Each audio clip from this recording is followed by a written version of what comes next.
ลาบปลาหมึกเนาะลาบปลาหมึกหรือว่าก้อยปลาหมึก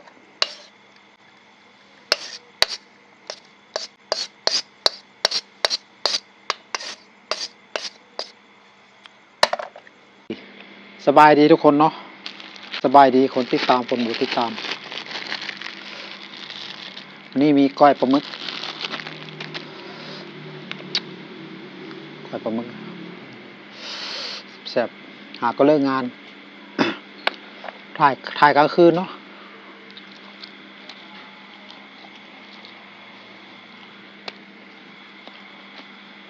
พักกับ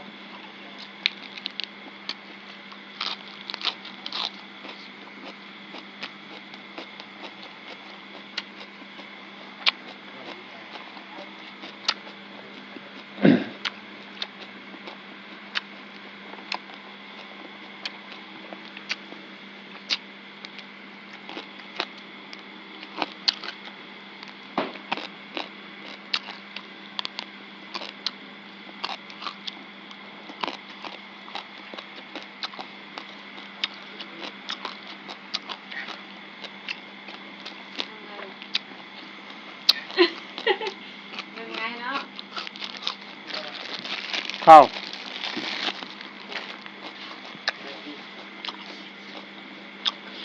โอ้แมงว่าบ้าแม่งมาว่า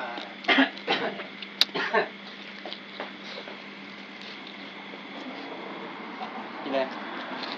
ตะวุ้นไปใส่เลย แซ่บ อร่อยไหม ไม่เสืออร่อยมาก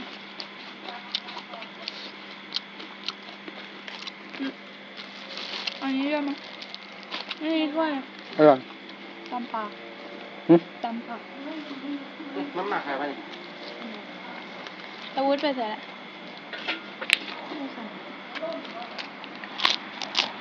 อันนี้พี่ดีทำเองเหรอไม่อร่อยอ่ะไม่เคยกินเลย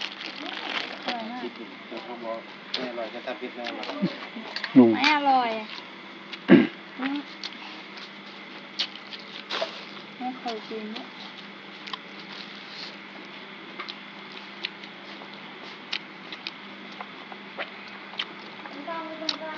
กินอันนี้ด้วยนะจ๊ะพี่น้องจ๋า ข้าวคือข้าว กินเลยกินข้าวเสร็จแล้ว เวลาพี่น้องจะกินต้องทำแบบนี้นะสอนแบบนี้นะครับหายนี่เลย ข้าว แบบนี้อร่อย แบ สุ บนี้ ด กิน แล้วข้าวกล้องๆอ่ะอร่อยมาก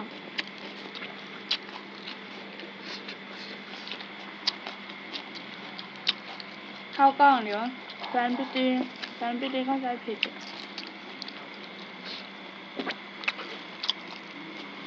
อันนี้ซื้อมาเหรอทำเองเหรอ ฮะ ทำเองหรือว่าซื้อมา ทำเองอ่ะ ไม่ทำเก่งจังอร่อยอ่ะ ที่ส่วนมากก็ทำเอง พรุ่งนี้ทำให้กินหน่อยได้ไหม นี่อันนี้ชิมาอะไรมากินอ่ะ พรุ่งนี้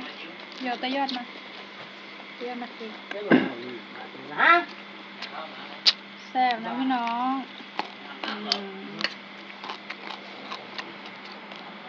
ใส่นักนี่ด้วยนี่ด้วย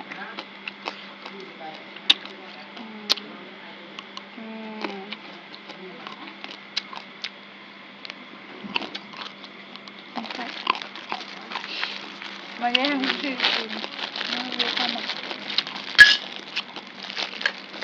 กินได้ไหม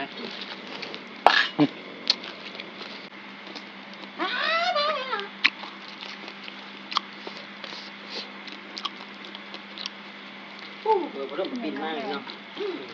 ปิดดี ตอนนี้พัดลมใครเหรอ เริ่มคนเท่เลย แล้วพัดลมเราอ่ะเอาไว้นะ ยิ้มพูดในคอเลย พัดลมจะตีเหรอ มันจะตีเริ่มนี้อันนี้ลาบ ใช่ลาบปลาหมึกก้อยปลาหมึกอร่อยไม่เคยกินไงอันนี้เป็นครั้งแรกในชีวิต ยืนยืดอยู่ว่านี่ไปฮะ ฮะดูดิเติมเพิ่มเป็นการโดดเด่น ไม่ต้อง ฮะ ต้องเป็นแบบนั้นชิว เจ้ามีเสียใหม่วะ ไม่เป็นไร ถ้าเราคิดเป็นร่วมวงกู